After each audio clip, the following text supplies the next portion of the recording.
Ok.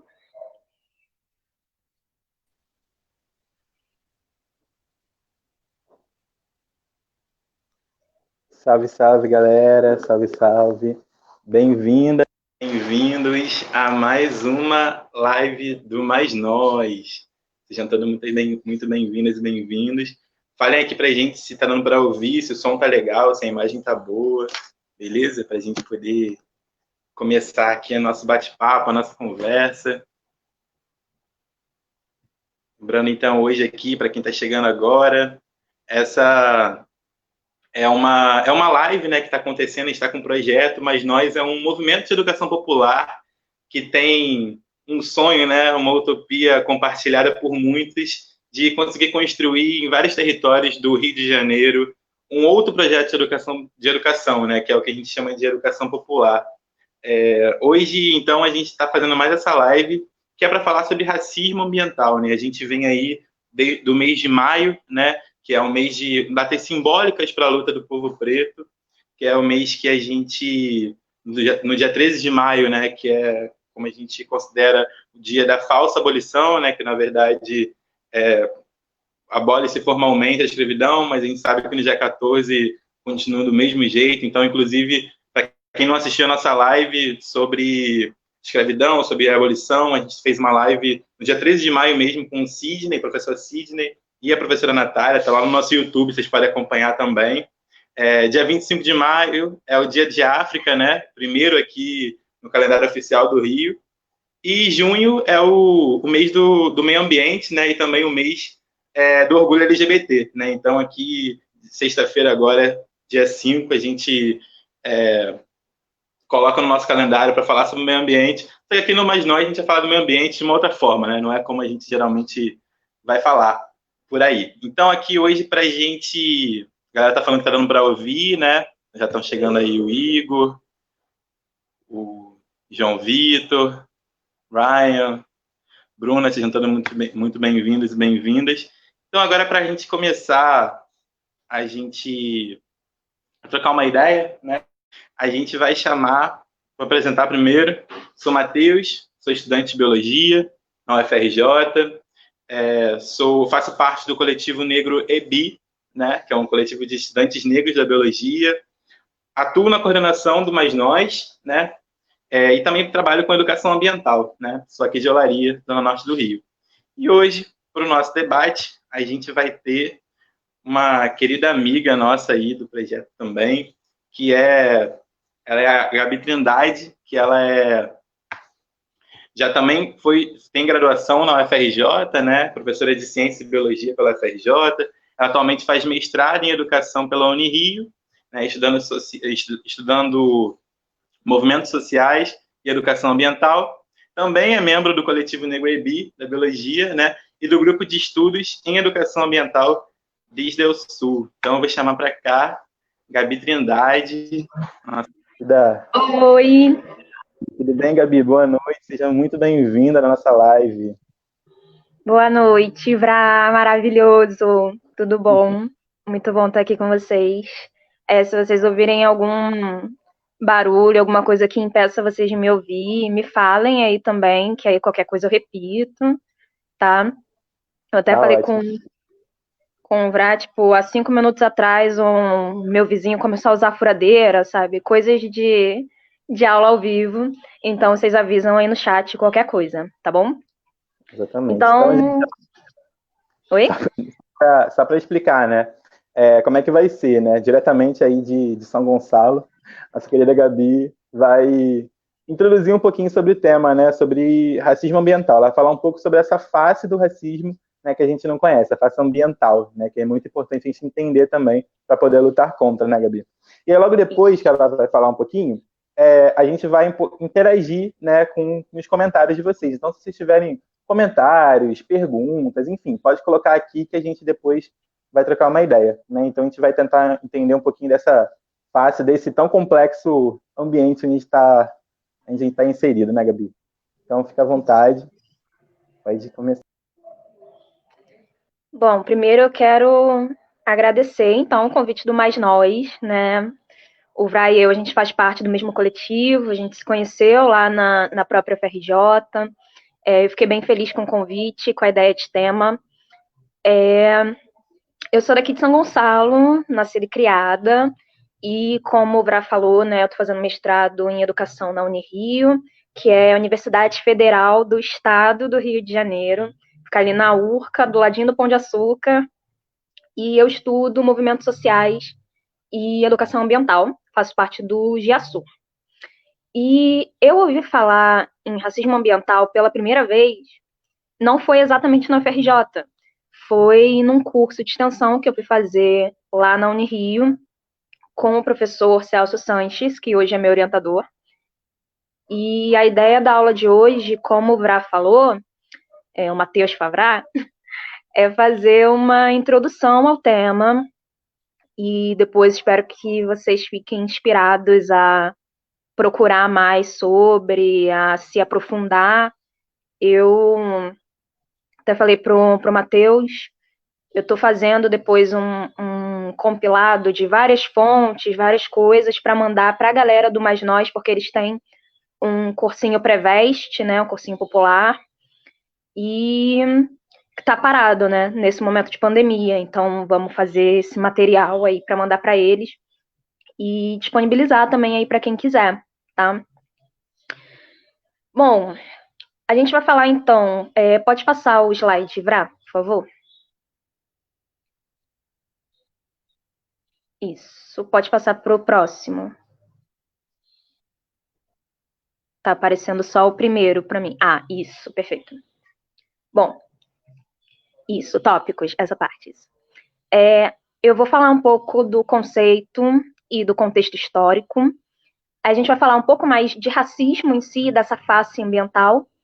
Vamos ver alguns exemplos e vamos pensar numa perspectiva, né, para o futuro, de uma educação ambiental antirracista, desde o Sur, que é mais focada e pensada na realidade da América Latina, da realidade dos países do Sul, global. E aí a gente fecha e passa para as perguntas, tá? Pode passar para o próximo agora também, Vrá. Isso. Ótimo. Bom, então vamos lá. Imaginem vocês, a gente está na década de 70, tá bom? 1970. Estamos num condado chamado Warren County. Esse condado fica no estado da Carolina do Norte, que fica nos Estados Unidos, tá? Então tem esse mapa dos Estados Unidos, tá? A sua... E não sei agora falar se está na direita ou na esquerda, tá complexo, que tá espelhado. Mas tem o mapa dos Estados Unidos e em vermelho é o estado da Carolina do Sul. No mapa do lado tem o mapa do estado da Carolina do Sul e aí em vermelho o condado de Warren, tá? Condado para eles é algo... Você tem o estado e aí você tem condado, o condado é dividido em municípios, entendeu? Então condado é maior do que municípios, mas é menor do que estado. Então, a Carolina do Norte é um estado que é um grande centro industrial. Já na década de 70, ela era já a maior produtora de cigarros do país, tá? E foi um dos 11 estados do sul dos Estados Unidos que formaram o time sul, digamos assim, na Guerra Civil dos Estados Unidos, que a gente simplifica aí como norte versus sul. Opa, minha cachorra, gente, desculpa, latiu aqui. Tá. Voltando. A gente simplifica essa guerra civil, né, como norte versus sul, e um dos pontos principais dessa guerra era, por exemplo, que o sul da Carolina do Norte, na verdade eu falei, não me lembro agora se eu me confundi, mas é Carolina do Norte, o nome do estado, e o sul ele queria continuar com o regime escravocrata, por exemplo, né? Então é nesse estado que a gente está, na década de 70, com 70% da população branca, ou seja, a maioria, e 22% da população negra, ou seja, minoria. Mas lá em Warren, a população negra era 62%, era maioria.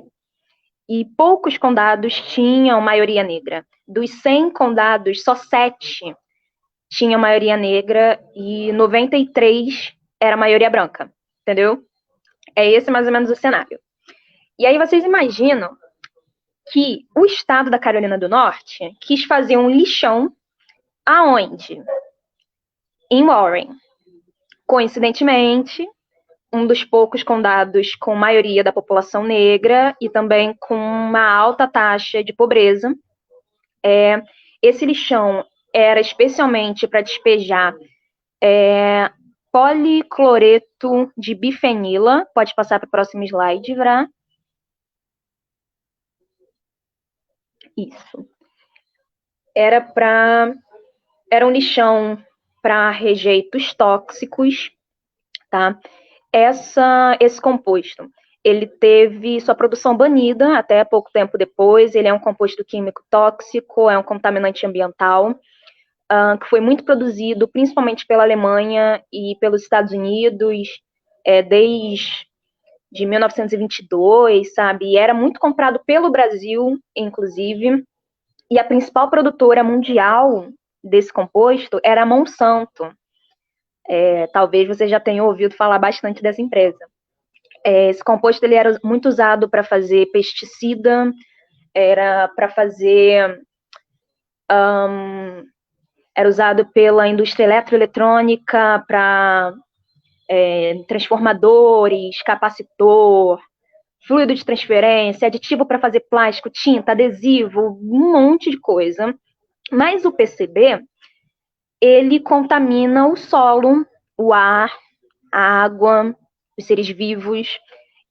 Ele afeta as funções reprodutivas dos seres vivos, então dificulta, por exemplo, para vários animais e plantas e tudo mais ter filhotes, né, se reproduzir, no caso das plantas. Nos humanos, ele causa especialmente um aumento na mortalidade por câncer no fígado, por câncer na vesícula biliar, causa problema nos olhos, anemia, erupção na pele, despigmentação, problema no sangue, problema nervoso, que mais? Fadiga, dor de cabeça, dores com inchaço, inibição do crescimento dos dentes.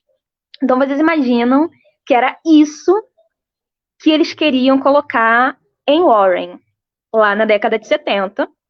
E os moradores claramente não gostaram, lógico. Pode passar para o próximo slide, Vrá. Isso. Os moradores não gostaram e eles foram à luta. Uma luta de anos que dura um pouco até hoje, na verdade, e com várias frentes, tá? Por exemplo, em 1982, quando chegaram os primeiros caminhões contaminados de terra, centenas de protestantes deitaram na rodovia para não deixar os caminhões passarem. Depois de um mês e meio de protesto e com muita cobertura da mídia, Washington Post, os jornais mais importantes, as emissoras mais importantes, depois de um mês e meio, mais de 500 pessoas já tinham sido presas, assim, uma loucura. Passa para o próximo, por favor.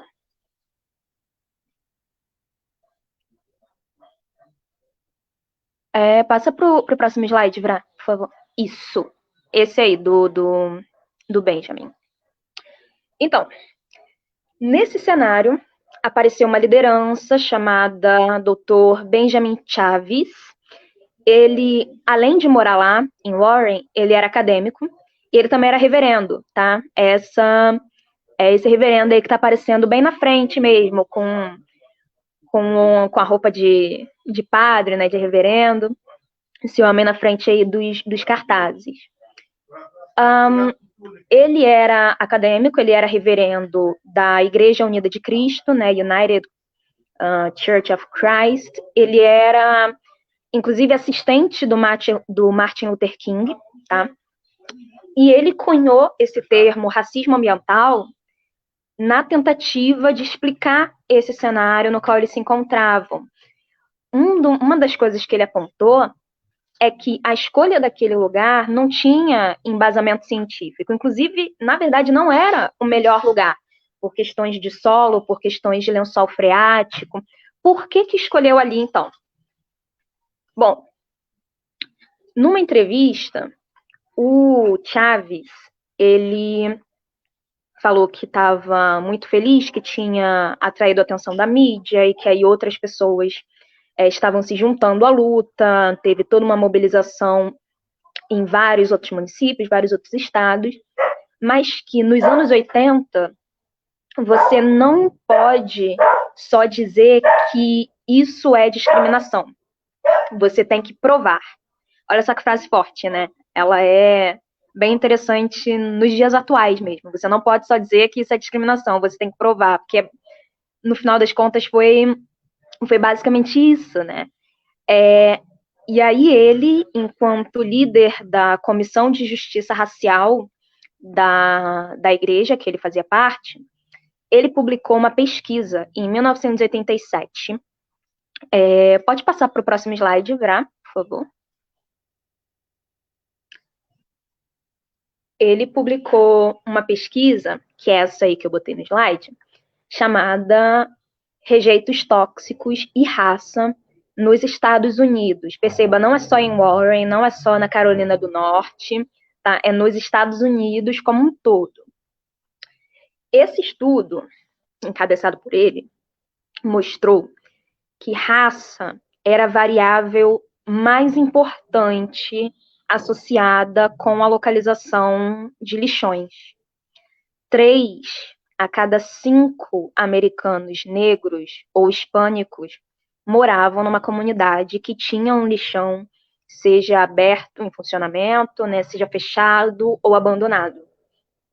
Ou seja, 60% dos negros e dos hispânicos estadunidenses moravam em lugares que apresentavam um risco muito sério à saúde humana e à saúde ambiental, né?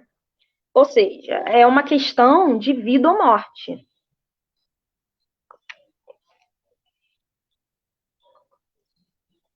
E não é só, digamos assim, só uma pessoa te chamando de macaco na rua, por exemplo, né? Como se isso fosse pouco, né? Mas a gente tem um outro nível de um outro, não nível, mas um outro, me fugiu um pouco a palavra, mas um outro âmbito, digamos assim, uma outra perspectiva do racismo, que é o Estado, e não um indivíduo específico, mas o Estado atentando deliberadamente contra a parcela não branca da população. Você tem, então, uma política ambiental racista. E aí o Dr. Benjamin falava isso com todas as letras, é uma política ambiental racista. E ele juntou a grande novidade que ele colocou, na verdade, outros lugares do mundo já faziam, mas nos Estados Unidos você tinha uma projeção muito maior. Isso é um pouco também fruto de uma estrutura imperialista, né, e tudo mais, mas esse é um outro debate. Você tem a junção do movimento ambiental e do movimento por direitos humanos, do movimento negro, do movimento indígena. Isso muda bastante a forma como a gente entende o ambientalismo, que normalmente é visto como algo elitista, é visto como algo apartado do ser humano, né? É visto como algo que segrega, se torna meio ambiente para um lado e seres humanos para o outro. E ele faz essa junção. Isso muda a forma como a gente entende também legislação ambiental, como a gente entende justiça ambiental, educação ambiental, gestão ambiental, como a gente interage, né, sociedade, natureza, seres humanos e meio ambiente. A gente tem, novamente falando, a ideia de que justamente o movimento ambientalista não tem nada a ver, inclusive, com o movimento negro, né? Especialmente, né? O que o preto da favela vai ficar falando de meio ambiente? Né? O que tem a ver, né? Pô, tem coisa mais importante para fazer, né? Pode passar para o próximo slide, inclusive, Bra.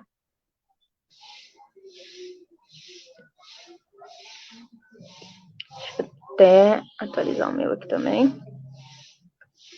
E aí aparece, então, esse conceito, que hoje já foi mais delineado, e aí a gente chega aí, por exemplo, nessa definição que eu coloquei na tela, do Herculano, de 2006, do racismo ambiental como o conjunto de ideias e práticas das sociedades e seus governos que aceitam a degradação ambiental e humana com a justificativa da busca do desenvolvimento e com a naturalização da inferioridade de determinados segmentos, né, de determinados segmentos da população, como negros, índios, migrantes, trabalhadores pobres e por aí vai.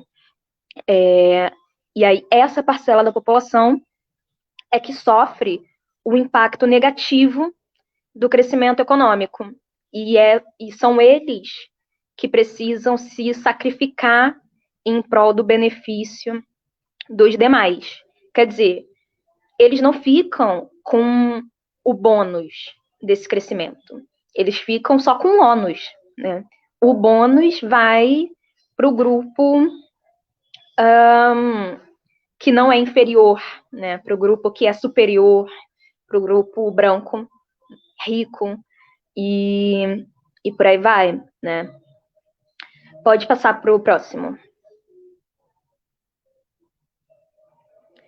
Então, a gente tem o racismo como uma construção social antiga, né? Ela não é de hoje, ela é, inclusive, anterior ao capitalismo e ela perdura até hoje, né? Ela é, inclusive, fundamental para a expansão capitalista. E ela tem várias faces. Mas como ela funciona de uma forma geral? Você atribui características físicas e mentais, sejam elas reais ou imaginárias, a certos grupos. Você monta uma hierarquia e aí você justifica a dominação, a discriminação, a segregação dessas raças inferiores, dessas raças que estão mais abaixo na hierarquia. E aí você tem uma face do racismo que é mais individual, como a injúria racial, por exemplo, né, que é inclusive mais fácil de você perceber, é mais fácil de você punir também. E você tem uma outra face do racismo, que ela é no âmbito institucional. Você tem uma estrutura de poder que mantém as práticas discriminatórias. Óbvio que esses âmbitos eles estão relacionados, né? A gente faz uma separação para facilitar uma análise, um entendimento, mas é isso, você tem o racismo institucional, que em contrapartida, ele é mais difícil de você identificar e ele é mais difícil de você punir também. Mas um exemplo de racismo institucional. Aqui no Rio de Janeiro, pessoas negras morrem nas mãos de policiais 3 vezes mais do que pessoas brancas. Um outro exemplo, esse é de 2016, inclusive, dados do IPEA. O homicídio de negros no Brasil, ele é 2,5 vezes maior do que a de não negros, e especialmente no Alagoas, é como se não negros estivessem nos Estados Unidos e como se negros estivessem em El Salvador. É bem interessante essa comparação e associar a dados gerais de outros países, porque aí você vê que são 2 Brasis diferentes, né? São 2 países, são 2 mundos completamente diferentes, mas dentro de um mesmo território geográfico. Isso é muito louco. Você tem um outro exemplo. O Brasil, ele gasta 4 vezes mais com saúde para não indígenas do que para indígenas, né? Um dado de 2016 também, hoje com essa loucura do dólar já deve estar diferente. Em 2016, o Brasil gastava 7 dólares americanos, né, com saúde indígena, por pessoa, tá? E 33 dólares por não indígena. Novamente, né? Comparando per capita. Então, de 7 para 33, você tem aí claramente uma manutenção da lógica colonial. A mesma lógica lá de 1500, ela está presente até hoje. E, bom,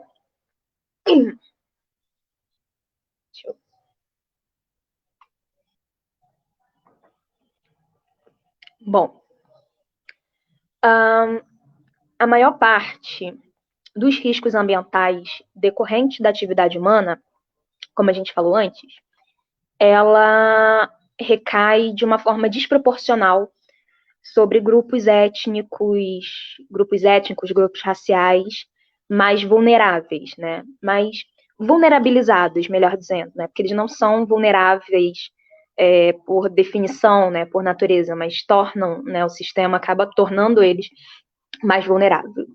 Quer dizer, esse ônus não é democrático. O que se fala muito na questão ambiental de que todo mundo sofre com os problemas ambientais. Realmente, todo mundo sofre, mas de formas bem diferentes. Né? Não existe democracia nesse sentido. E o sucesso daquela pesquisa do Chaves, né, do Benjamin Chaves, foi mostrar que você tinha mais lixões em bairros negros e você também tinha menos multas, você tinha menos fiscalização. Quando você tinha multas, essas multas eram mais brandas nesses bairros negros, né, para empreendimentos poluentes que estavam em bairros negros. E isso não é coincidência. A gente às vezes fala, tipo, nossa, né, que coincidência, brincando, mas claramente isso não é coincidência, isso é racismo ambiental. Isso é necropolítica, isso é exploração, isso é destruição, isso é expulsão dos territórios de vida. Pode passar para o próximo, Vrá, por favor.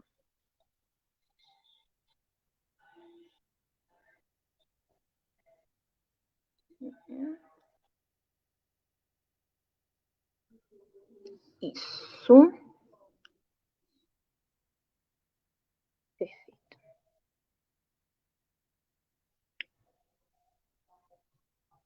Okay. Partindo para os exemplos,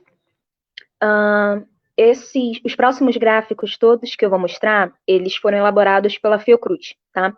Eles tinham um projeto, ainda, eu acho que ele foi interrompido, teria que dar uma olhada melhor, mas eles fizeram um mapa dos conflitos ambientais e das situações de injustiças ambientais no Brasil, e tem algumas pesquisas para além do Brasil também, pegando outros países da América do Sul. Bom, a Fiocruz, ela apurou que entre 2010 e 2016, quem mais sofre com conflitos ambientais, com situações de injustiças ambientais aqui no Brasil, são povos indígenas e povos negros. Vocês têm aí nos gráficos, logo no início, né? O primeiro gráfico é de 2010, o de baixo ele é de 2016, e aí está fazendo uma comparação. Você tem os povos indígenas logo no topo. Mas se você for ver, os povos indígenas, eles são papo de 1% da população, né, mais ou menos, no Brasil. É uma população pequena comparada à população de negros e à população de brancos. Então, como é que eles são aí 33, né, em 2010, agora em 2016, 28,64%, né? Como é que não faz muito sentido, né? Se fosse realmente democrático esse ônus, né? devia estar, o gráfico devia estar um pouco diferente, né? Eles não deviam ser o que mais sofre, eles deviam ser o que menos sofre. E isso é de 2016, né? Me faz pensar que agora, em 2020, com toda essa mudança de conjuntura, mudança de governo, a gente deve estar aí já em outros números, né? Mas não tenho dados de 2020, então vamos ficar com 2010 e 2016, tá? Pode passar para o próximo slide, Vrá, por favor.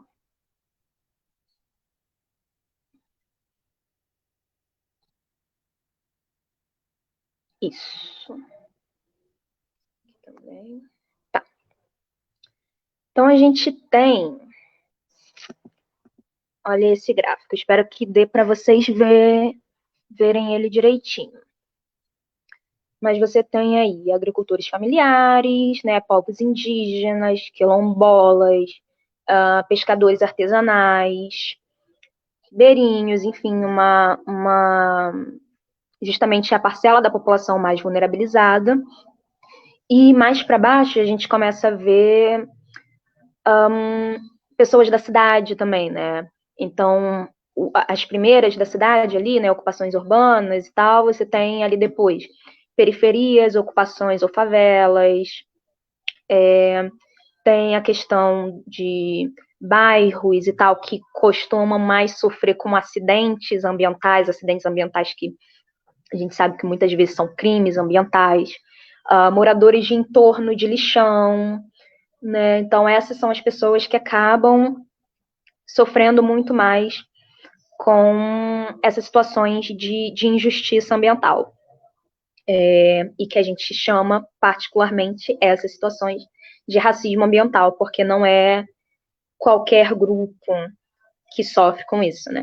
A gente já viu que tem cor, né? Tem raça, tem etnia. O que mais que eu quero falar sobre isso? Ah, sim. Bom, a gente está vendo aí no caso das cidades, né? Os mais atingidos, eles são moradores de aterros sanitários, de favelas, de entorno de lixão. E aí eu quero ver se vocês conseguem fazer um exercício de pensar em algum exemplo, né, de racismo ambiental que vocês que vocês percebam, né, no lugar que a gente mora ou no estado. Eu vou me adiantar aqui, vou falar um, que é o lixão de Itaoca, aqui em São Gonçalo, que é no Complexo do Salgueiro, que ficou bem falado ultimamente. Ele foi desativado, esse lixão, mas ele continua recebendo lixo ilegalmente, né? A gente sabe, e continua tendo uma poluição muito intensa do lençol freático, da Baía de Guanabara, inclusive, e afeta muito a vida das pessoas que moram no entorno. Maioria negra e pobre, inclusive. Você tinha muitos, e ainda tem alguns, mas agora menos, catadores e catadoras de lixo que sobreviviam dali, daquele lixão, infelizmente. Você tinha muitos adultos e crianças também que literalmente se alimentavam de lixo, tá? Que tinham ali não só o ganha-pão, mas o próprio pão, literalmente. E quem é que escolhe viver assim, saca? Por que não botou o lixão em Copacabana, por exemplo? Porque ali em Itaoca também é beira de Baía de Guanabara, né? Tem toda uma fauna, tem toda uma flora. Qual que foi a grande questão, né? Vou fazer um parênteses, inclusive, e falar que ali no Salgueiro tem um movimento social e uma ONG bem interessante chamada Mulheres do Salgueiro, tá, galera? No meu Instagram, inclusive, tem algumas propagandas e um folheto também, porque a gente está aceitando doações, tá? Por meio do Mulheres do Salgueiro, a gente está arrecadando dinheiro para comprar alimentos, para fazer uma cesta básica, né? Itens de higiene também. As mulheres do projeto estão fazendo máscaras, estão fazendo sabão a partir de óleo de cozinha, né? Reutilizável. E quem puder doar e quem puder ajudar e tal, ali para o Complexo de Salgueiro, vai ser extremamente bem-vindo essa ajuda financeira, essa solidariedade, tá? Inclusive, tem sido até bem complexo, né? Vocês têm visto a situação, né? A morte do menino João Pedro, ela aconteceu em uma das muitas operações que vem ocorrendo lá desde que a pandemia começou, tá? E isso afeta muitas pessoas que moram lá, inclusive afeta na compra, na produção e na distribuição das cestas básicas, sabe, né? Então, quem puder doar lá no meu Instagram tem os dados da conta bancária e tudo mais, tá? Então, fechando parênteses, né? Com o caso de racismo ambiental aqui em São Gonçalo. Mas a gente tem outros tantos, né? Poderia falar do lixão de Gramacho, do quilombo de Camorim, poderia falar de Brumadinho, de Brumadinho. Dentre os 300, mais de 300 mortos e desaparecidos, a maioria era negra. Atingiu 7 comunidades quilombolas, inclusive. E quem é que é responsável por isso? Pode passar para o próximo slide, Vrá.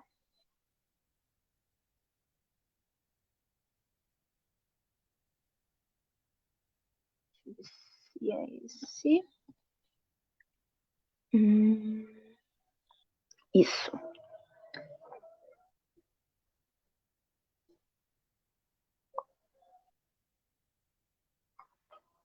Bom, quem é que normalmente está envolvido nesses conflitos? A gente tem ali, em primeiro lugar, a atuação de entidades governamentais, em segundo, outros. A gente tem monocultura, políticas públicas e legislação ambiental, atuação do judiciário ou do Ministério Público, e, enfim, para baixo, várias outras coisas, até indústria do turismo, né, agrotóxicos, especulação imobiliária, enfim. Uma coisa que eu quero chamar a atenção é que nas primeiras posições aí dos responsáveis, a gente tem entidades do governo executivo, a gente tem políticas públicas, legislação ambiental, e a gente tem o judiciário.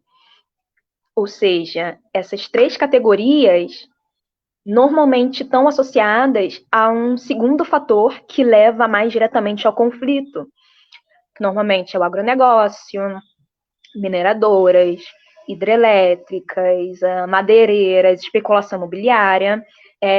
Esses empreendimentos, eles vão ganhando espaço no território, vão destruindo bens comuns, vão destruindo populações, vão destruindo vidas, e muitas vezes com o aval do executivo, com o aval do legislativo, com o aval do judiciário. Então, notem que o racismo ambiental, ele é um racismo institucional. E ele é, muitas vezes, difícil, sim, de identificar, né? Às vezes a gente só olhando, sem fazer uma análise um pouco mais crítica, a gente não percebe, a gente acha que é coincidência, né? Mas é racismo ambiental, é racismo institucional. Pode passar para o próximo slide, Vrá, por favor.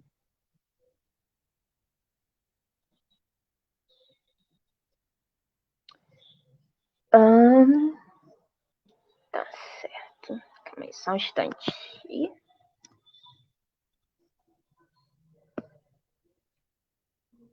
Okay. Bom, e o que isso causa nas comunidades? Isso causa piora na qualidade de vida, isso causa violência em vários sentidos, violência mental, violência física, violência no sentido de assassinato, até suicídio, sabe? Causa insegurança alimentar, causa doenças várias, causa falta de atendimento médico, sabe? Tem um aumento, inclusive, alguns estudos mais recentes que se voltaram ali para Brumadinho e Mariana, viram um aumento de casos de depressão um aumento de ansiedade, aumento de síndrome do pânico. E então você vê que a coisa ela chega no nível de matar as pessoas de várias formas, né? Afetar a saúde delas de várias formas. Pode passar para o próximo, por favor.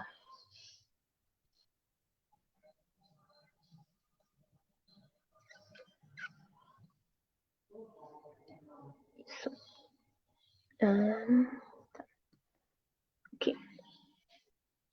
E aí, como que eles fazem isso, né? Esse daí é um outro gráfico que mostra que ocorre uma alteração no regime tradicional de uso de ocupação do território. Os últimos casos, inclusive, de Brumadinho e Mariana, acho que deixaram isso bem claro. Poluição do recurso hídrico, e aí as pessoas não conseguem mais se alimentar daqueles peixes, se alimentar daquele pescado, né? Não conseguem mais se alimentar de produções que eram feitas no entorno do rio ou que usavam aquela água. Afeta ali as pessoas e o ambiente de diversas formas, né? Poluição do solo, desmatamento, alteração no ciclo reprodutivo da fauna, né? Poluição atmosférica, tem uma infinidade aí de dados. Eu espero que vocês consigam ler, né? Todos eles. Mas tem até, né, favelização, desertificação lá embaixo. Existem muitos fatores.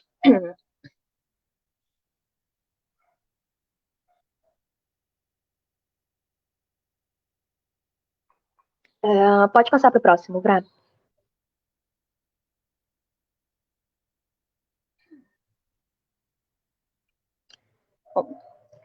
Esse gráfico, ele mostra algo bem interessante, que é, nesse mapeamento que a Fiocruz fez, eles viram que pouco mais de 50% dos conflitos, eles acontecem no ambiente rural. E a maior parte das pessoas, na verdade, está no ambiente urbano, né? Mas a maior parte dos conflitos acontece em ambiente rural. É realmente algo muito sangrento que ocorre no, no campo, né?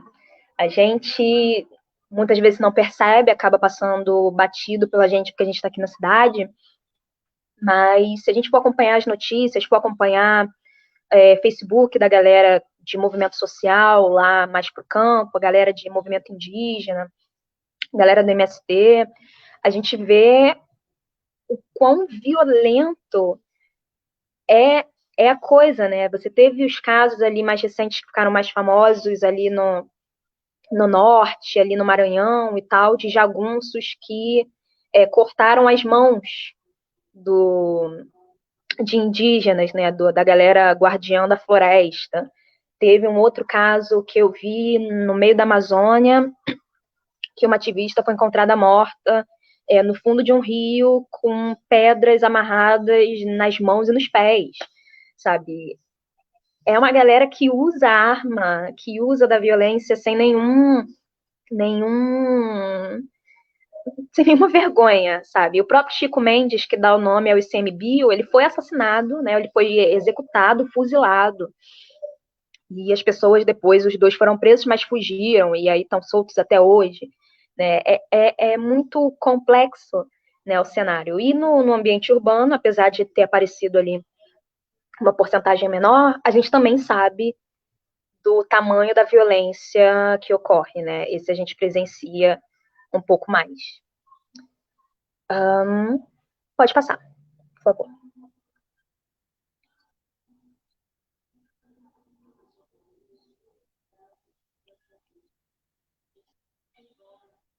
Pode passar o slide. Ah, isso. Esse aí, perspectiva.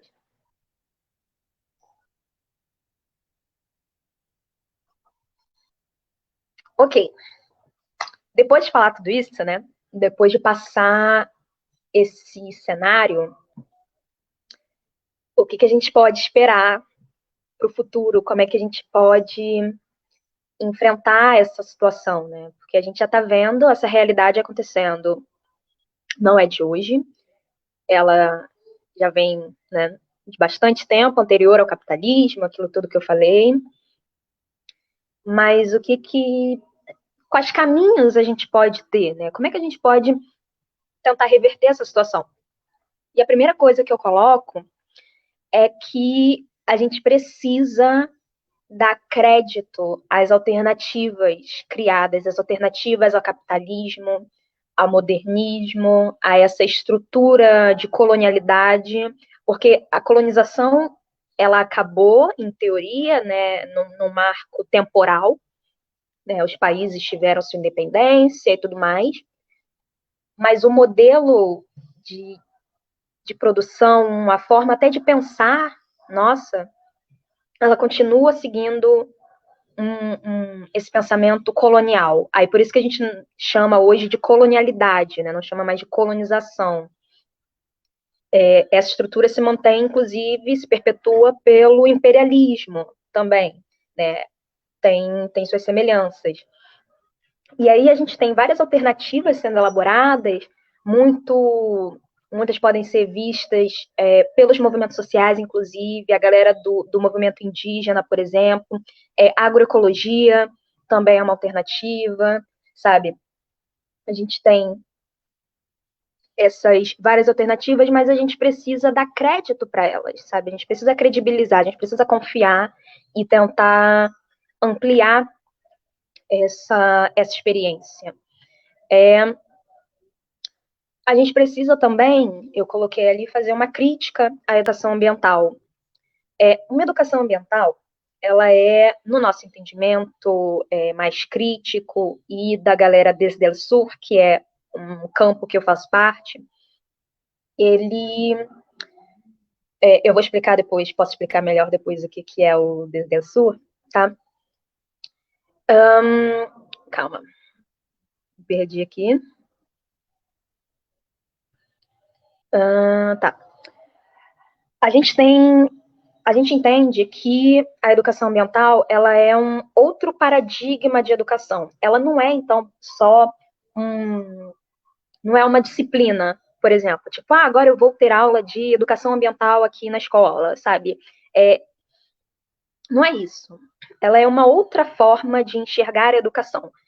Faria aí um paralelo, você teria uma educação ambiental, que considera, então, a relação sociedade e natureza, e você tem uma educação não ambiental, que não considera essa relação e que foca muito na exploração do ambiente, né, nesse domínio do ser humano sobre a natureza.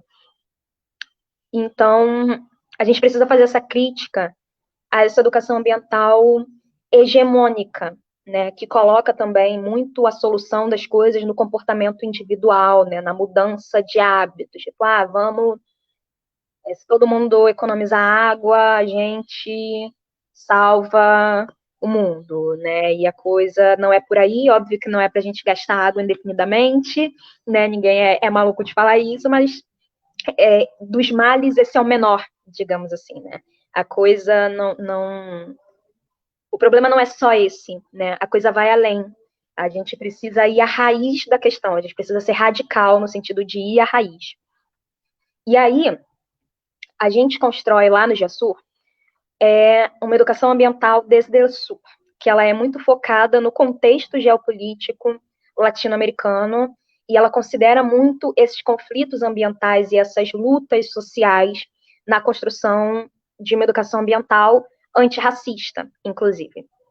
E aí a gente faz uma crítica, inclusive, a alguns setores da esquerda, inclusive, que tem muitas vezes esse pensamento ambiental hegemônico, né? Porque esse discurso ele é da galera é da galera que usurpa as terras indígenas, as quilombolas, ela transforma em mercadorias, ela vê essas pessoas, vê essas terras como obstáculos ao desenvolvimento, né? Ela usa esse crescimento, esse discurso de crescimento econômico, de desenvolvimento econômico, para mobilizar periferias e para docilizar elas de uma certa forma. Para a galera que é daqui de São Gonçalo e Itaboraí, o Comperj, né, que é o Complexo Petroquímico, ele é um exemplo, né, desde 2008, que começou aquele murmurinho, e aí agora em 2019 a Petrobras anunciou que abandonou as obras, então você tem ali um terreno imenso, com uma construção imensa, inutilizada, e que não apenas não trouxe empregos, como trouxe também, por exemplo, falta d'água, e aí você tem proliferação de doenças, né? Quem já ficou sem água em casa sabe, né, como que é complexo. Você não consegue, por exemplo, lavar a mão, você não consegue se prevenir do coronavírus, por exemplo, né? Então você tem um aumento e uma proliferação de várias doenças, sejam elas contagiosas ou não. Belo Monte, lá no início, acho que foi 2009, 2010, por aí também, né? Belo Monte foi um exemplo também. A crise na Amazônia é um outro exemplo. É um exemplo de como a gente precisa credibilizar esse paradigma alternativo ambiental, né? Como a gente precisa entender o ambientalismo e a educação ambiental e toda essa luta por uma outra ótica. Inclusive, a América Latina e o Caribe é a região onde mais ambientalistas e mais defensores da terra são assassinados, né? 60% dos assassinatos, inclusive, é ligado à agroindústria e à mineração. Então, a gente precisa prestar muita atenção nisso.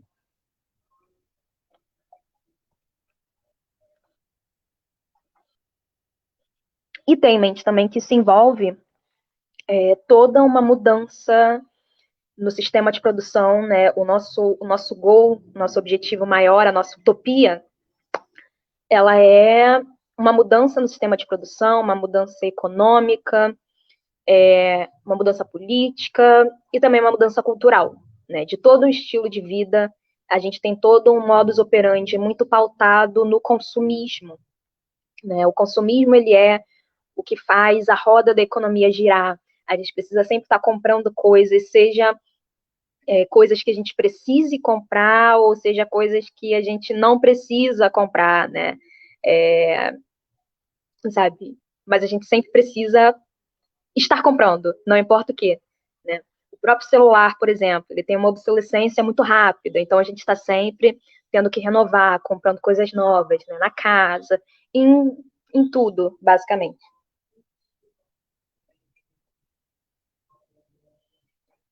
E aí eu vou fechar a minha exposição aqui, tá, gente? Essa introdução breve, não tão breve assim.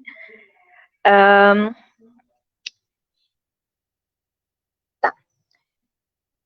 E vou encerrar por aqui, agradecer a presença de todo mundo, ver depois as perguntas e mandar um recado especialmente para a galera do Mais Nós, os alunos, tá? Que se mantenham firmes e espero que vocês tenham sucesso e consigam entrar na universidade, tá? E que essa aula também inspire um pouco vocês a ver o mundo de uma outra forma, um pouco mais crítica, né? E dizer também que vocês estão tanto à frente de muitas outras pessoas, de mim, por exemplo, que antes de entrar na graduação eu nunca tinha sonhado em ouvir essa discussão, né? Eu não imaginava esses termos e essa situação como um todo, né? Então, vocês estão realmente à frente nesse sentido e espero que vocês sejam ótimos biólogos, cientistas sociais, médicos, engenheiros, advogados e qualquer outra coisa que vocês queiram ser em termos de atuação profissional, tá bom? Então, vamos para as perguntas, Gabi. né? Sim. Primeiro te agradecer, foi ótimo. A Eu não galera sei se eu estava passei super muito do comentando tempo, aqui. eu não prestei atenção no Não, chat que você me mandando as mensagens, me desculpa. tá tranquilo, tava ótimo. O bom é que tava ótimo. Eu vi que a Letícia, né, comentou aqui sobre justamente o lixão do Jardim Gramacho, né? E sobre, contextualizando, né? Acho que foi quando você perguntou, né, sobre exemplos, né? Ela falou, a gente vê muito isso aqui no lixão do Jardim Gramacho. A primeira vez que fechou, o prefeito do Rio ficou irado, pois uma boa parte do lixo da Zona Sul ia para lá, justamente essa questão, né? O lixo sendo exportado, né? Então é produzido em um lugar, né? E não é mais responsabilidade minha, né? Inclusive um conceito, né, que a gente usa muito, um termo que a gente usa muito, eu vou jogar fora esse lixo, né? Sendo que não dá para jogar fora porque a gente vive justamente num planeta, né? Um sistema finito, fechado, né? Aí, já aproveitando esse comentário, a Letícia, vai anotando aí, ó. A Letícia também falou sobre monocultura e entidades do governo. Fala muito sobre como que o capital vale mais do que as vidas humanas, né? Então, sobre como é que a gente está vendo esse momento, né? De que, de fato, o capital, né? De fato, o lucro está sendo colocado acima da vida, né? Acho que seria legal também você comentasse um pouquinho disso. Agora os cachorros são aqui. E também sobre a questão do problema de desperdício e poluição de água, né? Como as empresas internacionais, que se tornaram as maiores do que muitos governos, né? Então a influência política que tem vários aglomerados, né? Vários multinacionais têm uma influência política, né? A ponto de receber incentivos fiscais, né? Como que toda uma legislação se moldar, né, para que aquela empresa ela possa adentrar no país, né? Inclusive tem muito essa relação, né, Gabi, de depois você também comentar sobre como é que muitas empresas, né, que, enfim, vêm da Europa, né, que, enfim, que são do que é chamado, né, o primeiro mundo ou países desenvolvidos, enfim, elas se instalam aqui, né, e elas vendem muito uma imagem, né, como a Noruega é um país verde, é um país lindo, né, enfim, perfeito. Lá, né, lá no território deles, de fato, não existe, ou pelo menos existe bem reduzido, né, o impacto ambiental daquele país. Mas nos países aqui do terceiro mundo, né, do país do sul global, de fato é onde eles poluem, né? Então acho que para o primeiro bloco, depois tem mais perguntas, mas acho que é pouco para comentar essa relação, né, dessas grandes empresas, né, e como que afeta a nossa territorialidade aqui. Os comentários da Letícia e da... Qual foi a outra menina? A Yara, né? Foram elas duas? Fechei. Sim, a Yara. Muito pertinentes. E eu concordo super com o que elas falaram. A gente vê isso nesse momento até, né? De Covid-19. O lucro sendo priorizado em detrimento da vida. E uma falsa dicotomia, né? Tipo, a gente precisa preservar a economia, senão aí que as pessoas vão morrer mesmo, né? Se a gente não abrir, aí as pessoas vão morrer de fome, como se o governo não tivesse, não pudesse fazer nada por isso, né? Para evitar que as pessoas morram de fome, né? Como se eles estivessem isentos dessa responsabilidade, cara. Bem surreal. Bom, sobre a questão da influência política de empresas, o que a gente pode falar? Bom, boa parte dos legisladores, boa parte também das pessoas que estão no executivo e até no judiciário também, elas são oriundas de elites, elas têm sua candidatura, né, no caso de executivo e legislativo, tem sua candidatura financiada por grandes empresas. Você tem, por exemplo, a Cátia Abreu também, né? Ela é legisladora e ela é uma grande empresária do ramo do agronegócio. Né? Você tem o dono da MAGE. E tira foto em frente a uma plantação de eucalipto e fala, que linda floresta. Sim, é bizarro. Você tem o cara da MAGE, o presidente da MAGE, que também tem ligação política. Então, todas essas grandes empresas, elas precisam e fazem com maestria essa conexão, né? Não à toa, a economia e política, elas estão tão ligadas, e não à toa a gente está sempre ligado no que o mercado, né, em como que o mercado vai reagir. O mercado reagiu bem, o mercado reagiu mal. Mas o que é esse mercado? Né? Ele é uma estrutura invisível? Ele não é uma estrutura invisível. Né? Tem pessoas por trás do mercado. Você tem uma série de investidores, de acionistas, de bilionários, milionários, né, pessoas com muita grana, que são donas de grandes empresas e têm muitos investimentos, e aí elas reagem bem ou elas reagem mal. Então elas veem alguma notícia e elas falam, não, eu vou tirar o meu dinheiro dali. Ou, não, essa coisa aqui é boa, eu vou botar o meu dinheiro ali. E existe até uma área chamada psicologia econômica, para quem quer ser, por exemplo, economista ou psicólogo. Existe essa área de psicologia econômica, que mostra que muitas vezes até alguns investidores nem sabem muito o que estão fazendo, só vão na manada, sabe? Vem tipo, aí tá todo mundo tirando investimento daqui, então eu vou retirar também. Né? Isso é no resumo, né, de bem grosseiro, como o mercado reage, né? O mercado reagiu bem, o mercado reagiu mal. Você tem grandes empresários e são eles que reagem. Em relação a empresas internacionais, isso é bem interessante, né? O Matheus falou da Noruega, e você tinha um caso de uma empresa norueguesa, na Amazônia, inclusive, que ela tinha dutos ilegais de esgoto, inclusive de dejetos tóxicos. Então, ela tinha os dutos ali legais, né? Mas ela tinha vários outros que não eram tratados e mandava rejeitos para o rio direto, não tratado, porque é mais barato, né? É mais barato, não vale a pena você fazer tudo isso para quê? E não vai ficar comigo mesmo, né? O ônus, quem vai sofrer com esse problema? Não vai ser eu. Vai ser essa galera aí que eu nem conheço, que está bem longe de mim, porque eu estou aqui com o meu terno, aqui em Oslo, aqui na Noruega, perfeitamente. Dá um exemplo um pouco mais. Última coisa que eu vou falar sobre isso. Humanos. Oi?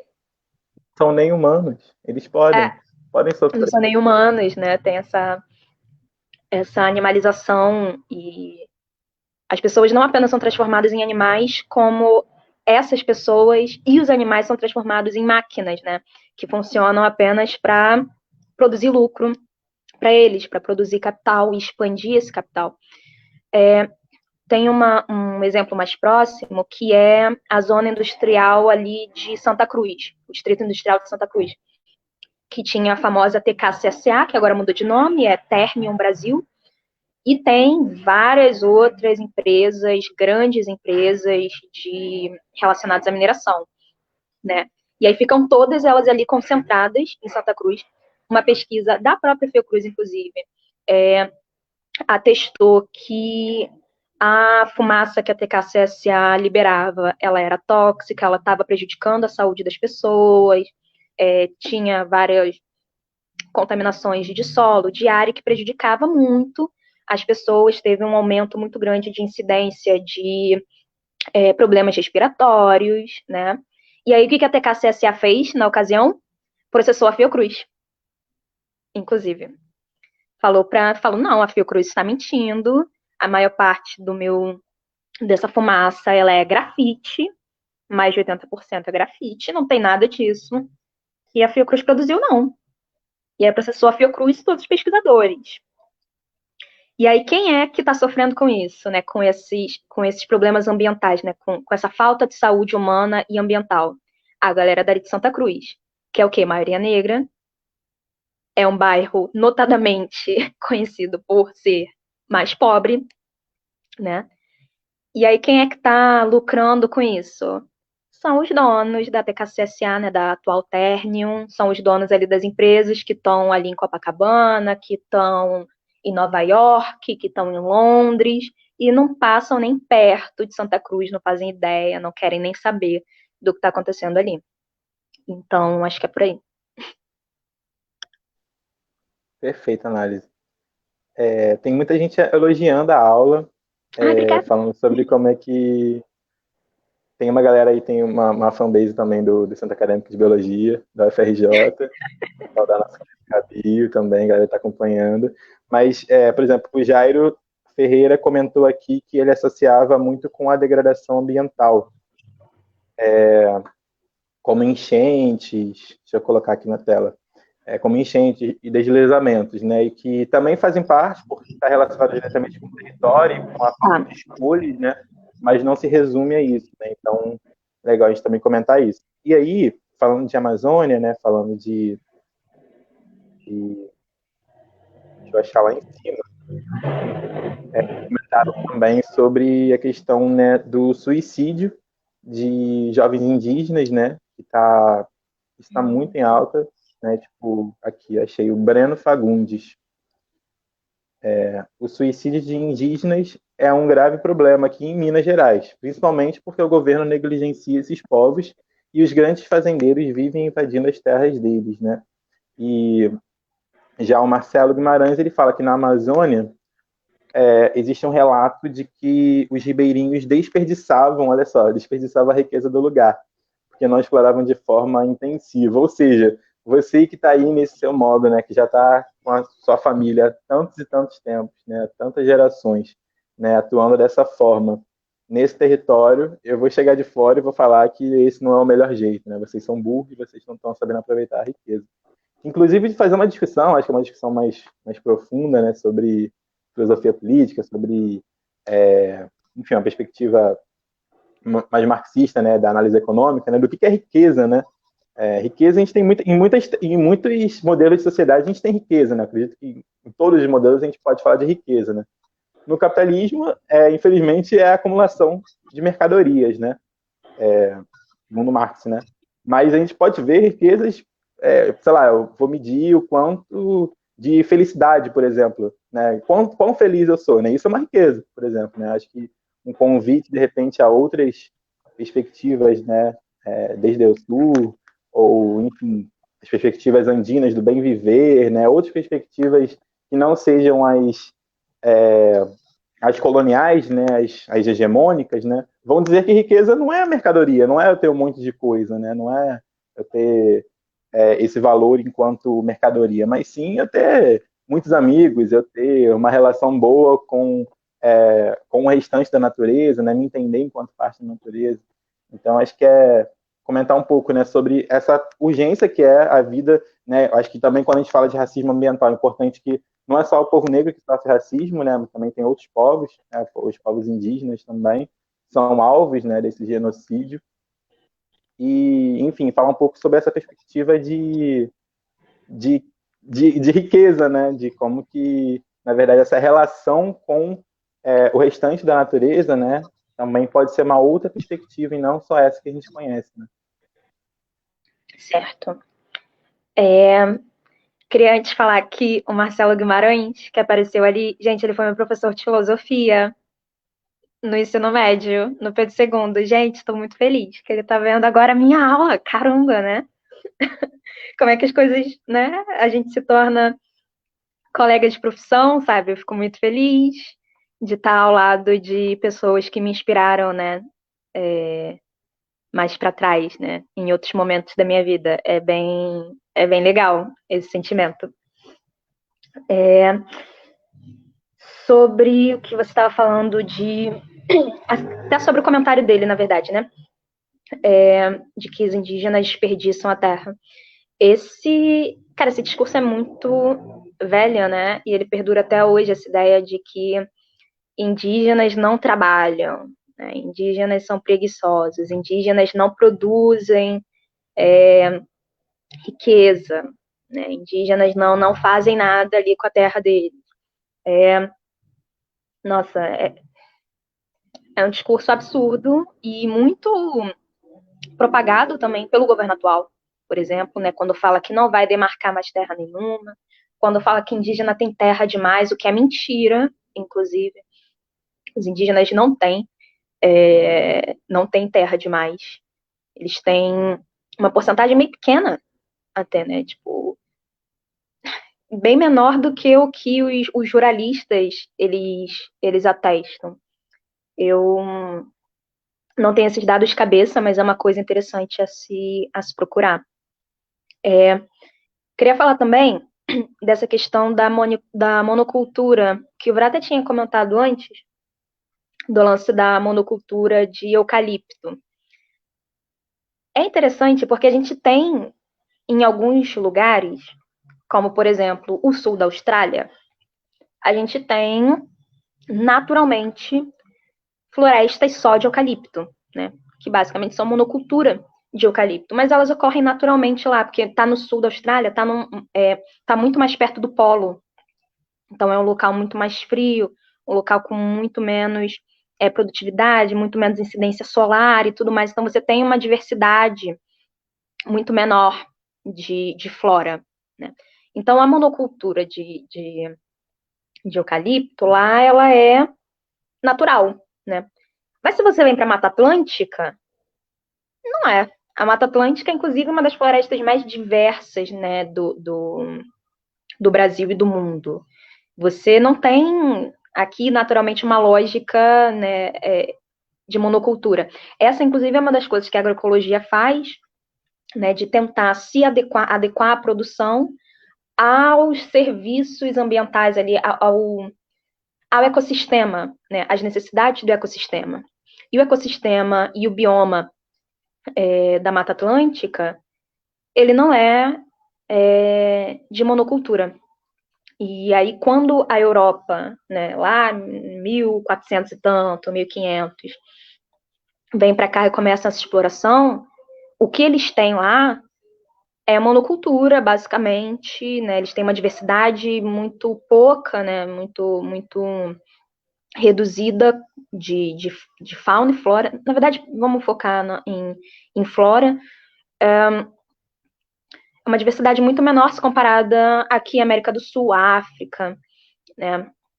Então, eles embutem essa lógica aqui de produção, essa lógica de monocultura, que para o capitalismo, inclusive, acaba sendo muito bom, né? Atende muito à lógica eurocêntrica, mas ela prejudica imensamente o ambiente e, por consequência, a população que habita nesses lugares, né? E a Letícia Gonçalves falando aí, né? Assim, indígenas trabalham muito, realmente.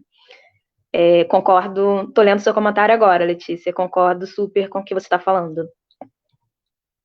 Que é o cultivo exacerbado, exatamente. É um cultivo exacerbado, liga muito com o que eu estava falando da lógica de consumismo, né? Até o sistema de produção, a gente estuda um pouco, que é baseado em você produzir em larga escala, né? E aí você, inclusive, produz mais do que o que você precisa, de fato, justamente para vender. E aí, quando você tem uma retenção muito grande de produtos, uma retenção bem menor, bem maior do que você previa, o sistema entra em colapso. Aí você tem crises do capitalismo, aí você tem café, tem laranja sendo jogada no barranco, sabe? Porque não vendeu, você tem o excedente. Excedente, era essa palavra que eu estava tentando lembrar. E a outra lógica de riqueza, não tenho muito o que falar, né?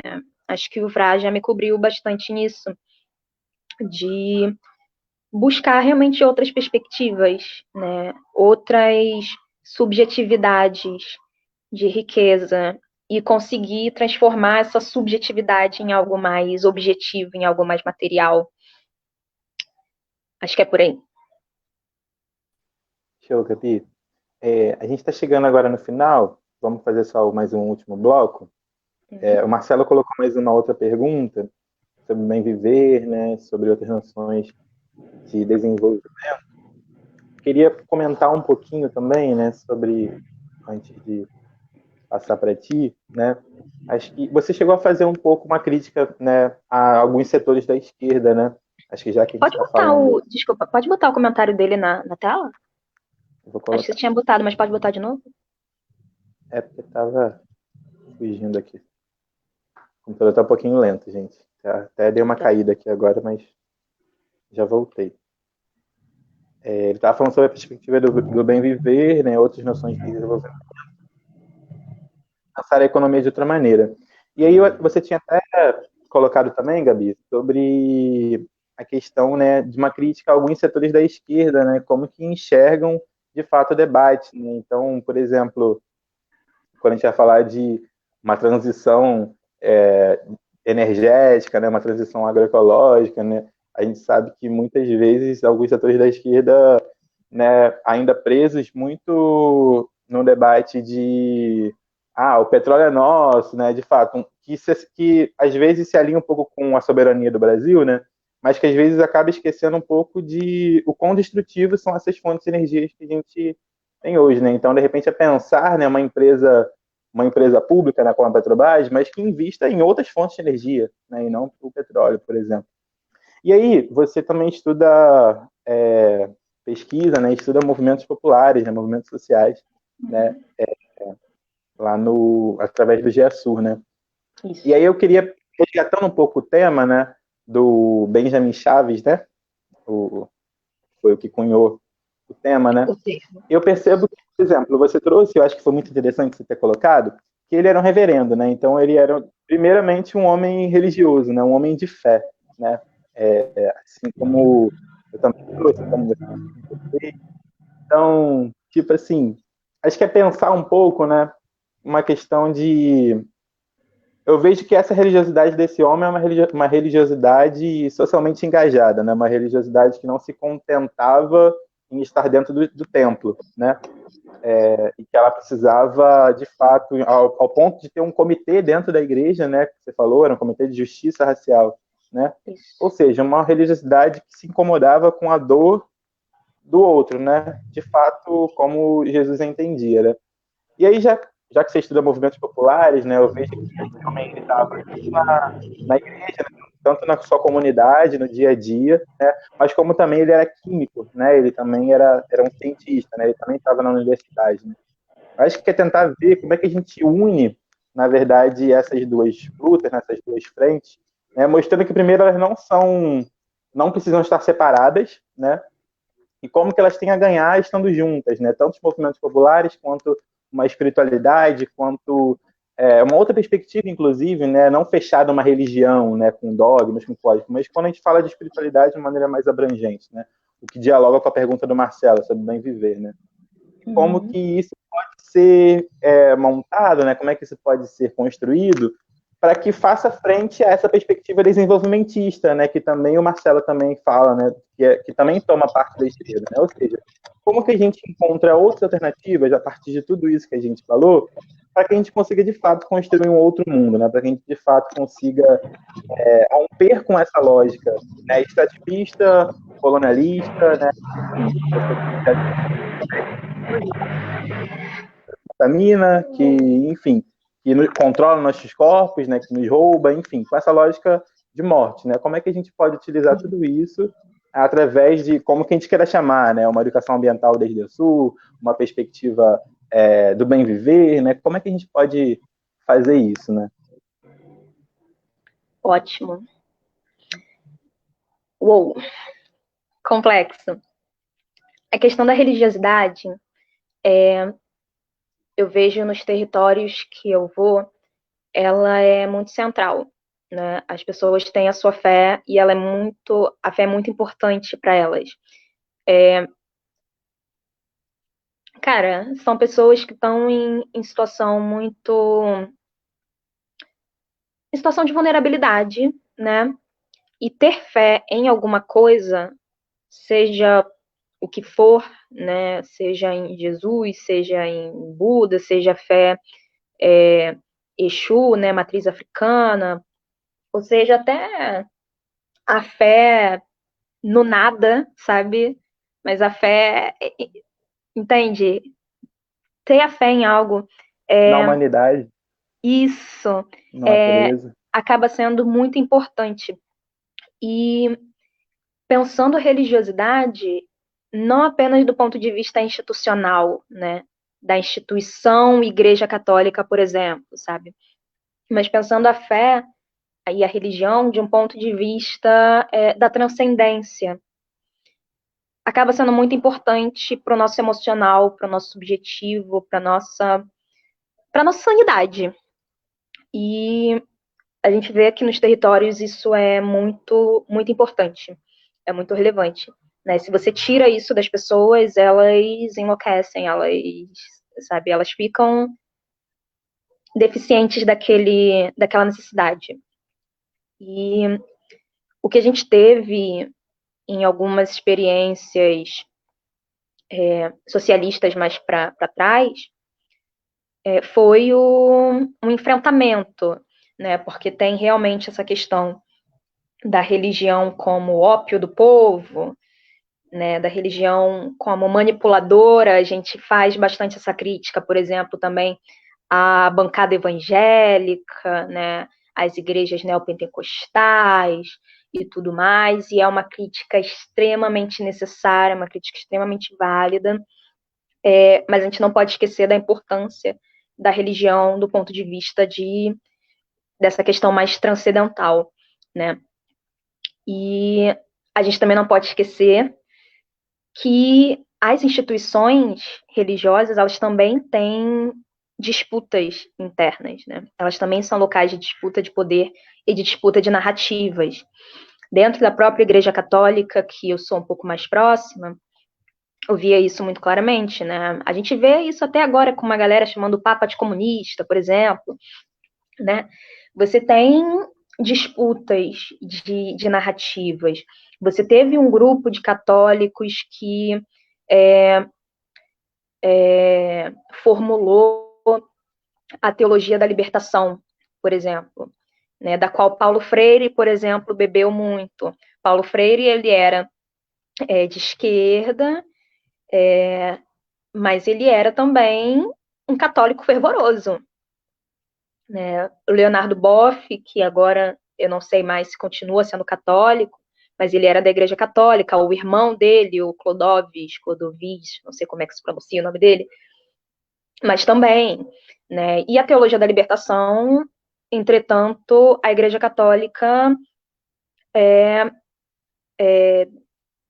como fala, denunciou? Não, ela desconsiderou completamente, né? Inclusive excomungou várias pessoas por causa disso e falou que não era não era apropriado, não era, né? Ela veiculava ideais marxistas e comunistas e por aí vai. Então não era válido. Mas apesar disso, você ainda tem várias outras disputas, né? Tem uma pessoa que salienta bastante que é o padre Júlio Lancelotti, por exemplo. Dentro das igrejas evangélicas tem o pastor Antônio Vieira, não é esse o nome dele? Acho, né?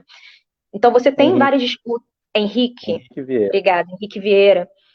Então você tem várias disputas de narrativas dentro da própria instituição, apesar, sim, do cristianismo ter tido um papel muito fundamental na colonização das Américas, na colonização da África e por aí vai. Sobre a questão da... Não sei se eu respondi completamente, né? Mas é bom pensar realmente que essa relação entre religião e política, economia e tal é bem interessante e que talvez o mais apropriado não seja exatamente sair fechando as igrejas, né? Eu nem consigo conceber como que essa experiência se daria no Brasil. Eu acho que seria um caos completo, né? Seria algo inconcebível. Sobre a parte da economia, tem alguns economistas, inclusive, que trabalham nisso, de tentar formular novas noções econômicas. Tem um que é o Henrique Leff, ele é mexicano, e ele tem um livro, ele tem vários livros, na verdade, tem um chamado Ecologia, Capital e Cultura, o subtítulo é Territorialização da Racionalidade Ambiental. E ele tem vários outros livros que ele formula uma economia a nível local, regional e mundial, baseado em outros princípios, né, que não o princípio do consumismo, que não essa economia linear mas que seja uma economia circular. E tem a própria experiência da galera do bem viver, né, dos povos andinos, experiências indígenas. Teve uma experiência no Equador, mas que foi muito bem sucedida no tempo em que ela aconteceu, mas ela já foi encerrada, de uma comunidade no Equador que se apropriou completamente do seu território e proibiu qualquer atividade de mineração, qualquer mineradora, proibiu completamente empreendimentos externos, sabe, e fez ali a própria gerência daquele município.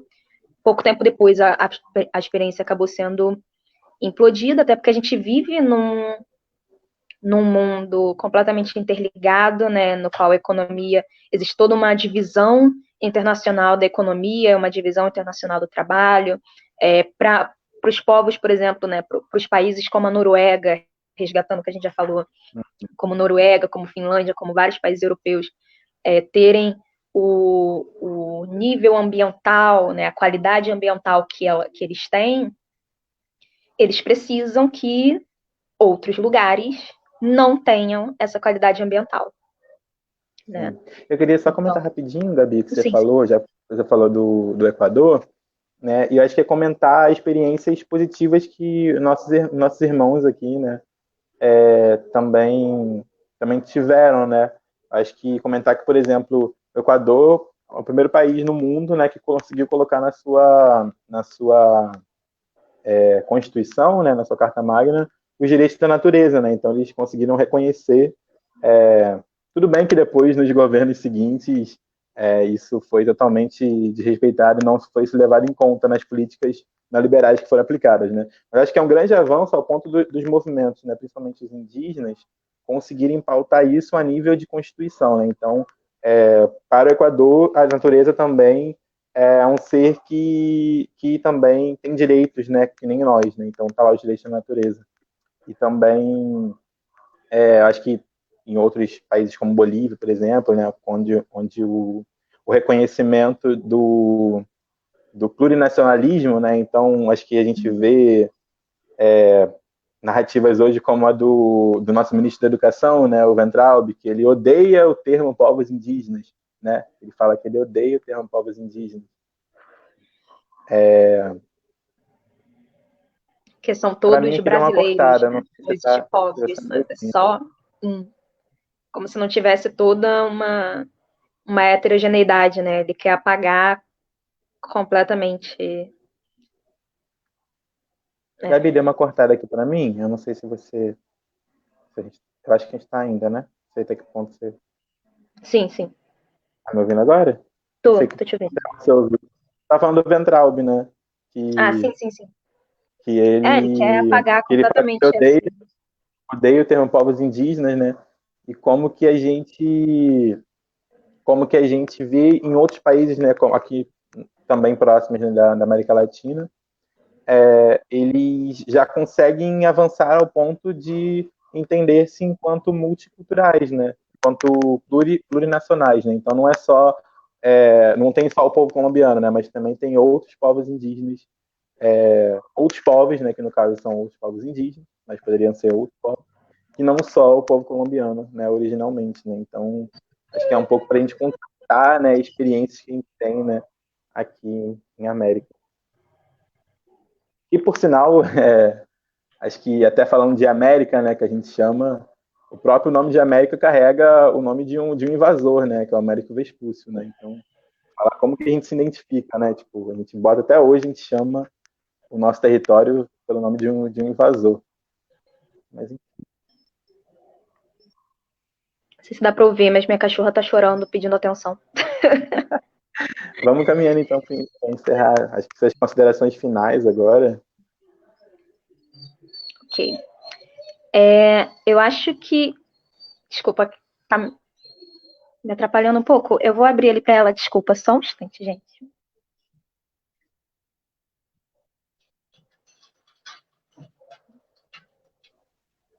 Aproveitar para comentar a blusa da Gabi. Sim.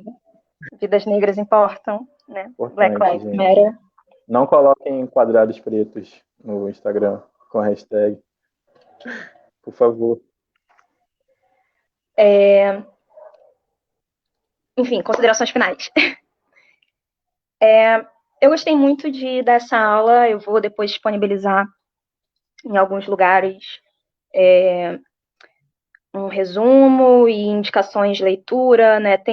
A gente tem muitos blogs, muitos livros, artigos sobre o tema, e eu espero que tenha sido útil para dar uma expandida nos nossos horizontes e na nossa forma de ver o mundo, né? Espero que a gente tenha conseguido se apropriar de outras lentes. E acho que o que fica para mim realmente de indicação, né, de caminho, é credibilizar realmente outras alternativas. Eu acho que a grande moral para mim de tudo isso é a gente dar crédito para essas outras alternativas, a gente visibilizar, a gente buscar se engajar, se envolver, sabe? E não desistir, sabe? Ter a utopia é muito importante, né? Ter esses inéditos viáveis, ter esses objetivos que muitas vezes eles parecem inalcançáveis, mas é o que faz a gente continuar caminhando, né? É o que faz a gente seguir, né? Paulo Freire coloca a questão da esperança, né? Da pedagogia da esperança. Não exatamente da esperança enquanto você ficar parado esperando que alguma coisa aconteça, mas da esperança enquanto uma ação. Ele fala esperançar, né? Esperança como um verbo, como um ato de realmente você agir em busca dessas utopias e desses inéditos viáveis, né? A gente tem muitas experiências positivas, na verdade, mas ela precisa ser ampliada, elas precisam que a gente acredite nelas, né? Que a gente novamente se envolva com elas e consiga dar mais crédito e consiga mudar mais a nossa realidade. Acho que é por aí. Obrigado, Gabi.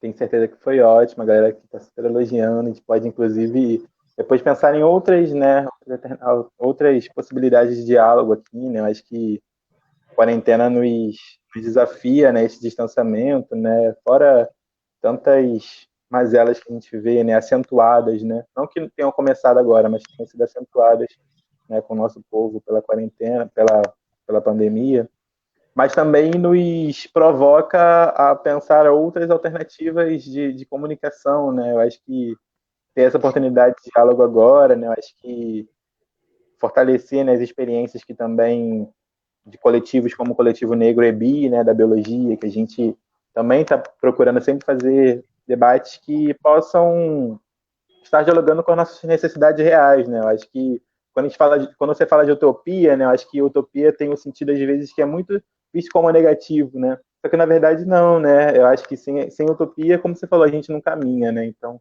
é muito importante que a gente tenha esse senso de coletividade, né? Esse senso de solidariedade que a gente está tanto vendo aqui. A galera está agradecendo a aula, está falando aí como esse debate é necessário. E assim, gente, para quem não conhece, né, esse é um movimento de educação popular. Né? A gente tem cursos pré-vestibulares em vários locais do Rio de Janeiro, né? Complexo do Alemão, Manguinhos, tem no centro, né, no IFIX, né, complexo do FRJ, tem em São Gonçalo, tem em Nilópolis, tem em Reforço Escolar em Niterói, enfim.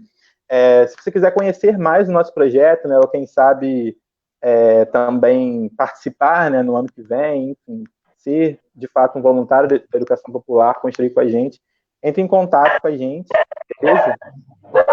E segue nossas redes sociais.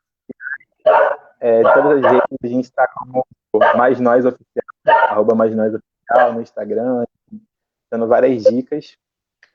Eu ia colocar aqui, deu uma caída para mim, mas eu ia colocar as redes que a gente está atuando também no combate às campanhas de solidariedade, né, no combate ao coronavírus, né? Então, acho que também você colocou também sobre as mulheres do Salgueiro, né, Gabi? Depois você passa para a gente também não sei se você tem aí de cabeça as redes, para a gente colocar aqui também, né, para as pessoas poderem compartilhar também nas próximas aulas, né?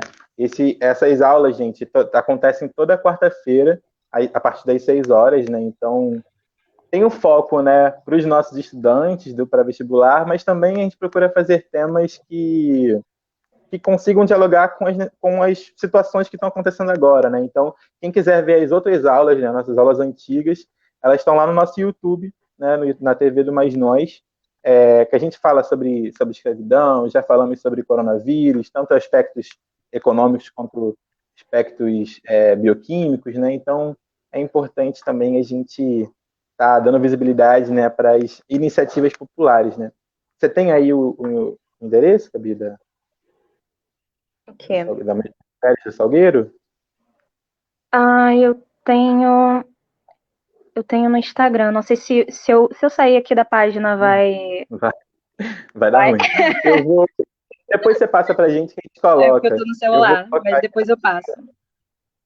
eu vou colocar aqui na tela. Tá travando um pouquinho aqui para mim, mas eu queria colocar na tela para vocês as iniciativas que a gente está apoiando e construindo junto, né? Que é o Movimento Caxias, né? Que é a Frente CDD, que também está conseguindo garantir ações tão importantes, né? Que a gente vê que como que o Estado se retira, né?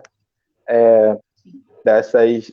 Eu acho que também tem tudo a ver, né? Quando a gente vai comparar, por exemplo, falar de coronavírus, o número de pessoas infectadas, né? Enfim, falando de Zona Sul, falando de pessoas majoritariamente brancas, né? Território majoritariamente brancos, tem um número altíssimo, mas com relação a isso, os mortos, né? São bem menores, né? E já em territórios pretos, né? Os mortos são muito, o número de pessoas que morrem, né? De fato, está sendo muito maior.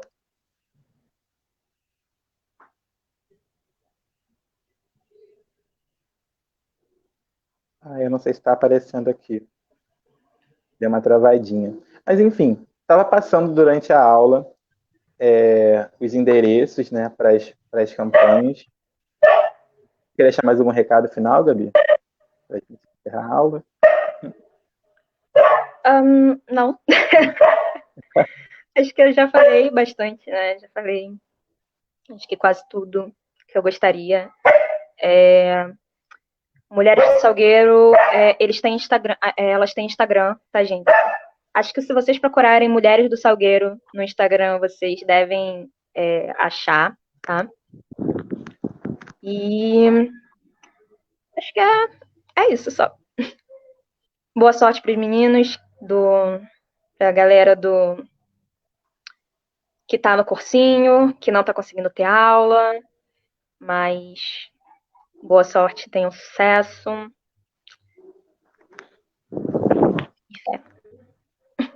É isso. Ó, consegui colocar aqui agora. Esses são um dos movimentos Tô que a gente está vendo também. esses são um dos movimentos que a gente está apoiando. Enfim, conheçam, se não conseguirem doar, né? O importante é doar, mas se não conseguirem, pelo menos compartilhem as iniciativas, né, que estão rolando, fortaleçam, né, esse projeto, que a gente sabe que é nós por nós, né? Se não for a gente, não vai ser ninguém. Então é isso, gente. Queria muito agradecer toda a presença de vocês, né? Todo mundo está acompanhando. Quarta-feira que vem tem mais, né? Então segue aqui a página, se você ainda não conhecia mais nós, segue aqui para ficar por dentro, beleza? Então é isso. Obrigado, Gabi. Muito bom te receber aqui. Além de uma excelente profissional, pesquisadora, também uma grande amiga, uma grande parceira nossa. Então é isso. A gente vai ficando por aqui, gente. Obrigadão. Obrigada, gente. Tchau.